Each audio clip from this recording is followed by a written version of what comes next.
So I see some faces that actually should have been in my in-person orientation. So you will absolutely miss out on some of the information. So welcome to grad school. Some of you already been in grad school. It means play catch up and play catch up fast. And I'm so happy that two of the faces that actually weren't there will be in my class. So yay for you. Yay. How is everyone? Paul, good to see you again. Michael? Good to see you. Who else is out there? Can't see everyone. We are right straight up at 6 o'clock. Let me share my screen. Everyone can see the screen okay? Yep. All right, awesome.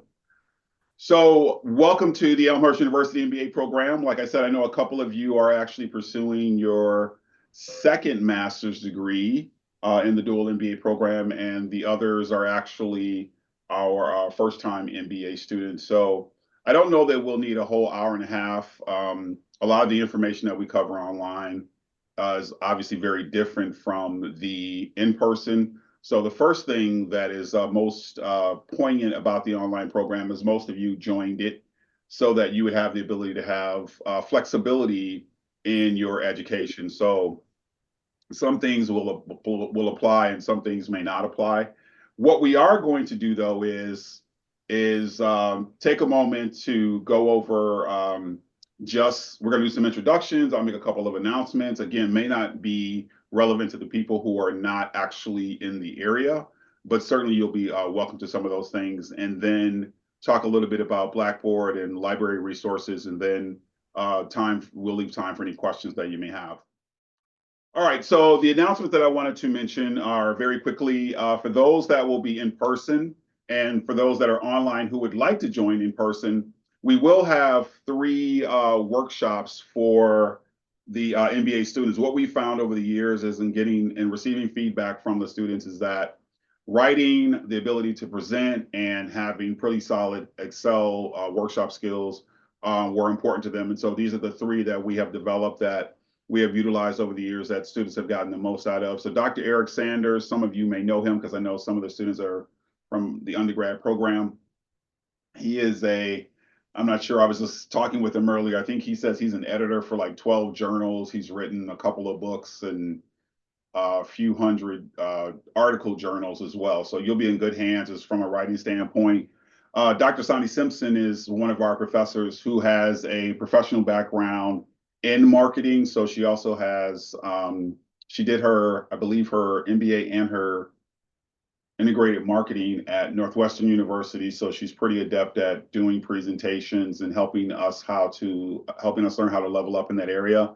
And then Dr. Juan is, I don't know anyone that knows Excel better than this man. He eats, sleeps, drinks Excel. So you will get a lot out of that as well. And so the dates are here indicated. I will send out this copy to everyone afterwards as well, so that you have it. So if you aren't able to write, I know a couple of you are in transit. So very important thing that I want to explain is that the overall program, the courses that we have listed here: organizational management, financial and managerial accounting, analytics, marketing, finance, all culminate to take the strategy course. Everybody heard that, right? Show of hands, nods, something. Yeah, in the past, a couple of students said, "Oh, I didn't know that we were taking these classes for the capstone."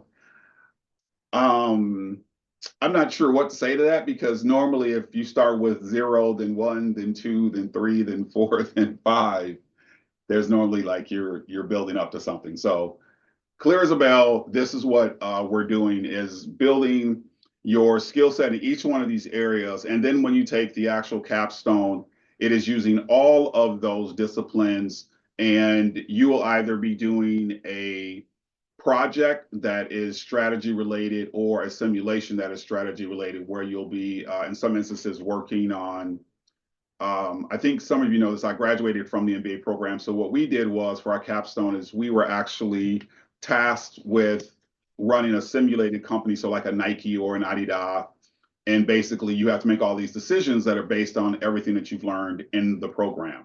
So that is the idea and the logic behind the actual capstone. I think some of the undergraduate students that went here as well also may have gone through something similar.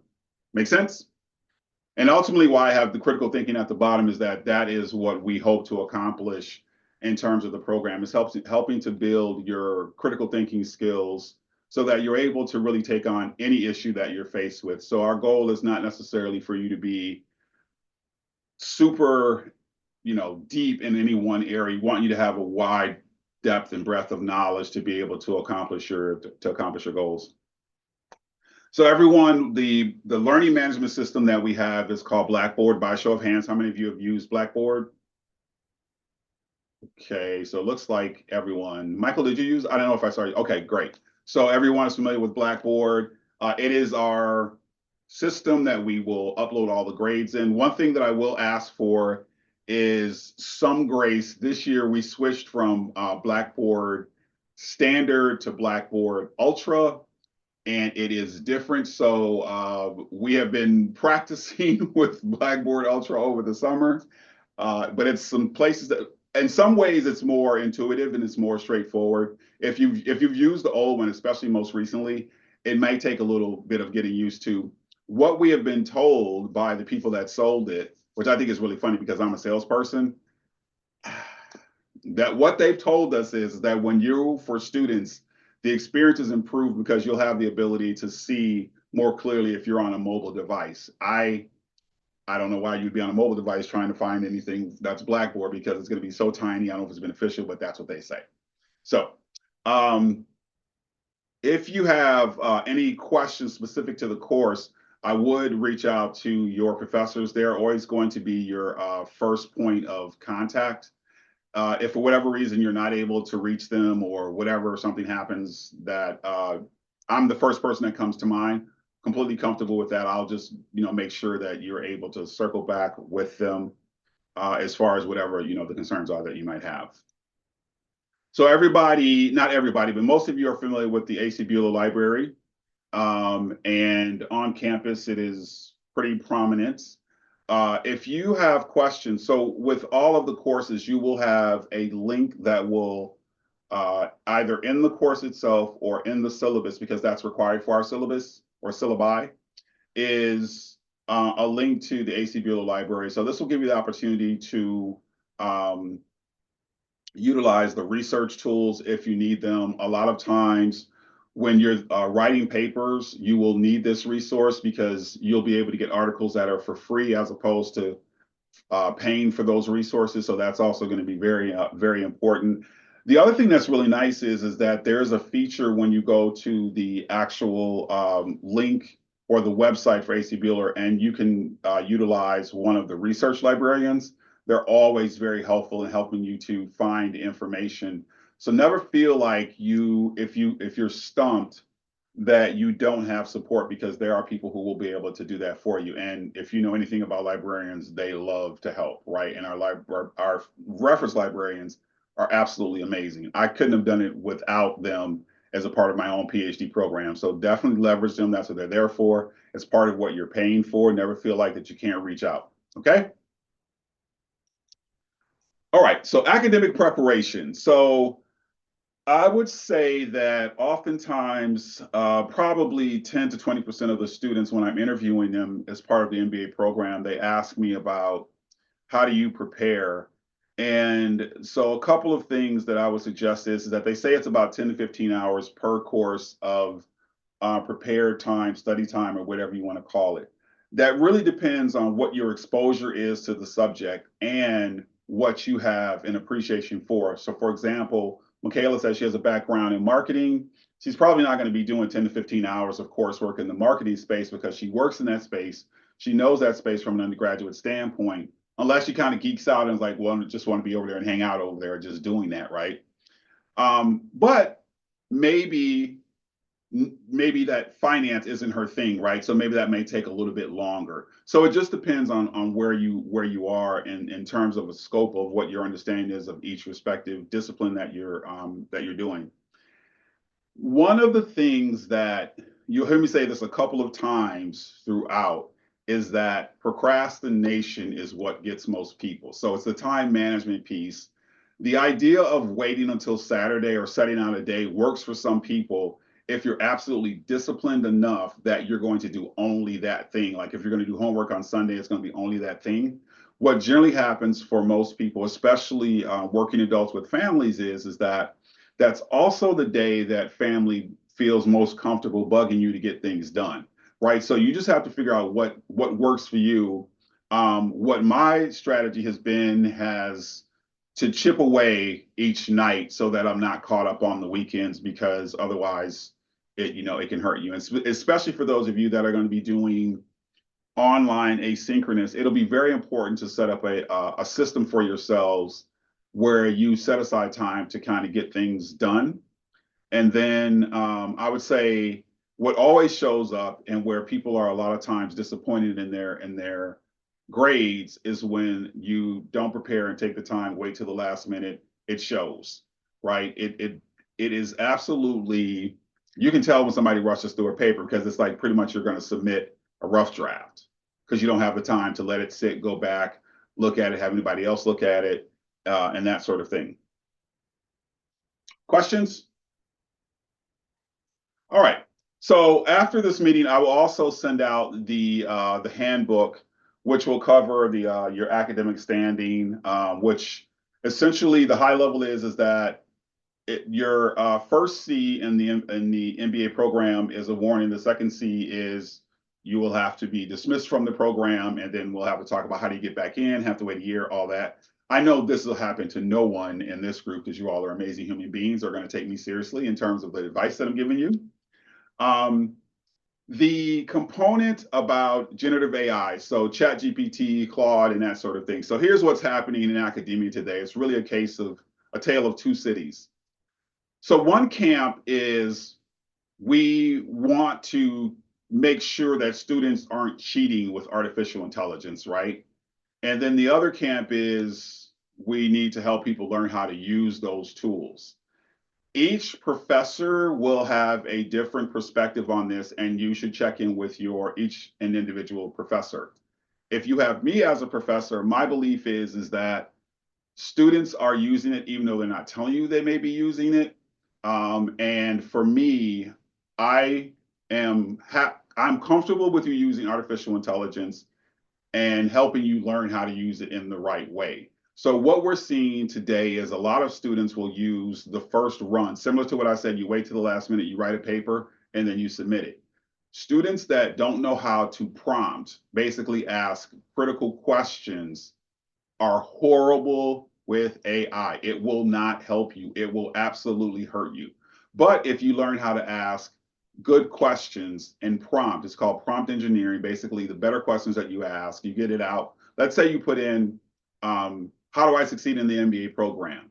It'll spit out some good generic information, but you will want to ask follow-up questions to further refine what the answer is going to be. You do that a couple different times. The way that I actually use it is I use Claude, I use ChatGPT, and I use Copilot, and I do a cross section of information. I get that, take the information that I want, and then I put it back into the system. I go into Google to find valid points of information because AI does have a propensity still, even with the paid versions, to hallucinate. Does anybody know what that means? When AI hallucinates? Come on, I know there's a couple of techies on here.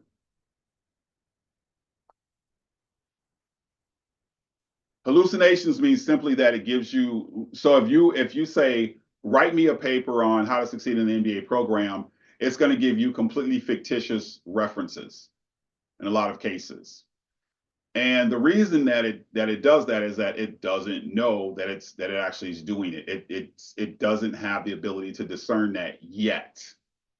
So one thing that you can do is as you're doing that research, is as you're getting those ideas, you take that information, you drop it into Google and help you to find and refine what you want to ask AI, right? And so you're further refining it, and that's how you will become more successful in using it. But do not go just drop it in there and then let it spit it out to you and then you use that. That's not going to help you at all. Some of the other elements that'll be particularly important for you, for those of you that are doing online asynchronous, will be the discussion boards for sure. There will be a good amount of that. The class participation is more in person. So in the in-person sections, we will do both discussion boards and in class participation, because sometimes, depending upon how heavy the course is, there are times where like people that are who classify themselves as introverts may not necessarily be as active with their voice in the classroom. So the discussion boards still afford the opportunity for someone to be graded fairly and not it be taken away because they get less points because they're introverted. Although it is one of the things, verbal skills is one of the things that you want to try and develop and master while you're in the program. I am an introvert. Everybody laughs when I say that, but I am an introvert, which pretty much means that when you need to recharge, I'm off into myself, right? But I know how to turn it on. So I'm actually kind of an ambivert, which is you kind of go back and forth between the two. But honestly, I like people sometimes. That's also what an introvert means. Other times, I just want to be off to myself. You will be working in groups both online and in person. They will look different, but you will always work in groups. And then it will require you to have a sense of teamwork. I made this joke on Saturday when I had the in-person orientation, and that was when I asked this question in most interviews about what you like most and what you like least about working in groups. People will say, what do you think people say when what do you like least about working in groups? What do they say? Communication, Communication, getting the job done. getting the job done. What else? You're very close. Dividing the Unequal work. participation. What? Who said that? Who said that? Say it again. Unequal what? Unequal participation. Unequal participation, which translates to, man, there's always a slacker in the group. Everyone says that, and then we get into the classroom, and there's somehow somebody that slacks. It's the most ironic thing, right? So if everybody says the same thing, like, but somebody's slacking, I don't know, it's kind of ironic to me. But if you have someone that is doing that, we do peer evaluations in all of our classes. And so that's where you are going to vocalize what your concerns are with that person. So in the classroom with me, what I basically say is I have three rules is that we can agree to disagree, but at all times we will treat people with dignity and respect. That is, I'm very serious about that. I tell my classes that I will shut it down if it has to happen, right? And I've never had to do that. In 9 years of teaching, I've never had to do that. So that's a good thing. The next thing is that you have to ask questions, right? Because I want you to be naturally curious. This is your experience, right? You're paying for this experience. And then the other thing is that you have to make mistakes, right? And so the reason I want you to make mistakes is that I want at the graduate level, in my opinion, you have to get out of your head that, I want the 4.0, because here's the story. Unless you're going on to get a PhD, no one cares. No one's going to ask you what your PhD is, okay? But what they will ask you, and they may not ask you directly, is can you critically think? Can you get the job done? Are you able to execute? And so the MBA program is an opportunity for you to break things, right? It's for you to ask the questions you may not ask at work, to take on, the different challenges that you may be experiencing, asking those questions here in the classroom. And then you have all of these brilliant people that are with you. And if I don't have the answer and they don't have the answer, we can look it up together and come up with some solutions for you. That's one of the biggest things that MBA programs have created for everyone, is the idea of the big brain, right? All these people that have the ability to come together. Oftentimes, if we don't know, we'll ask somebody else on the floor. If it not, and I'm sure 100 times out of 100, we know someone in academia or in the real world that will have the answer. So absolutely leverage that to the best of your ability while you're in the program. Asking questions. Most adult learners, when you put them in a classroom together, are less likely to ask questions because we're afraid of getting it wrong or whatever the things that happen to us, whatever those are. We lose that superpower from when we were children. So we want to hold on to that. And so ask questions as you're going through the program. Again, the worst thing that somebody can say is, I don't know. We work on it, trying to find those answers together. So I think for both online and in person, attire is important. Of course, you may just be from the top up when you're on camera, but it is important to present yourself in a professional manner. This is a story that I tell all the time that I wish I made it up, but I didn't. A couple of years ago, we were doing final presentations in a course, and a couple of students came in and they had on polo shirts and they had on shorts. And initially I went, oh, they must be getting ready to do some sort of a skit. And 10 minutes into their presentation, they never went to change, right? And so what you all will know about you and I know about me, and I think I shared this with some of you in the interview process, is that I am the poster child for candid, right? I am very transparent. If you ask me, I will tell you. I don't know how to describe it. I'm a candid person, right? So what I shared with these two students was that um, I, in good conscience, could not write them a letter of recommendation because I was absolutely thrown by the fact that they lacked the professionalism for themselves and for their group. Because when you present in a group, it is a collective grade in some instances that you didn't think enough of your peers to actually be professionally dressed, right? And so we have the WCPE, which is our career center, which is located in the lower level of the library, where you can actually go over and get clothing, right, if you don't have that clothing. So there's no reason to say that you couldn't be appropriately dressed because we give you the opportunity to do that. And these folks didn't do it. So this is just an example of me not assuming anymore that I give you examples of how you should be dressed for your prospective presentations. And as I mentioned, the clothing that you can do. And the other thing about the Center for Professional Excellence is that this is also an opportunity. Marty Gebar is the executive director of the program. And Marty is someone that I send my MBA students over to. And we had a all employee retreat on Monday, and I confirmed with him, and he's fine with when I send my MBA students over to him. And if you all noticed, I use my a lot because you all are now a part of the program. You are my students, and I invested in you, so you're mine, right? So don't take offense to that. That means that I care about you, and I look forward to having you all, whether it's electronically or in person. I'm in Lehman Hall, room 321. If you want to pop in, you're more than welcome to do that. The most exciting thing that I do in my day is getting to talk with students and getting to see you all have aha moments and prepare for your future. Okay, so I always feel like you can stop in and have a conversation with me. We have reflection papers, and the reflection papers are assignments that are normally about a page, 2 pages. Sometimes people write them a little bit longer, but this is an opportunity to reflect on what your experience is, because what we found in the past is that people generally won't take that time for themselves to reflect on what it is that they're going through. But doing that helps you to evolve as a human being, I think, for the most part. And then from a professional standpoint, it gives you the opportunity to reflect on what it is that you've done and to really take this information and put it into a storytelling format so that you're able to use that in the future, right? Why did you go and get your MBA? Right? Why would you go and get a double master's degree? Why would you do that? Why would you go right from undergrad and go into and get an MBA at the same school that you got your undergraduate degree? Those are the sorts of questions that people are going to ask you that you want to make sure that you're prepared for in a way that is fairly seamless. And as you do reflection papers, that will help you to do that.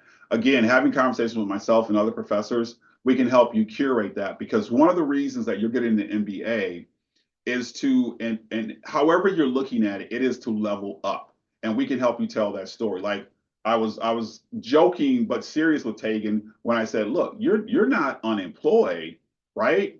You are a full-time MBA student. That's a conversation starter. Somebody could be looking for an MBA student. Somebody could be looking for someone who is industrious, right? And I mentioned the story that where he was featured because most of us are not going to, say that we've done these things. But By the time Tegan is done, he will be able to incorporate that story, which is a very powerful one, right? And be able to utilize that not just to be able to tell a story, which is a courageous thing to do, but also create opportunities because his story might be one that will be a good fit in an organization that he may work for in the future or start, right? So this is the way that we want to start reframing and rethinking what it is that we're doing. That's the true value in a graduate experience, right? You're not coming here to do it the same way that you did it, right? You want to try and reformat your thinking. No 5-minute break. That was from yesterday. So questions that you have. I told you I wasn't going to keep you that long, and I think we are about 45 minutes under the mark. So any questions that you have?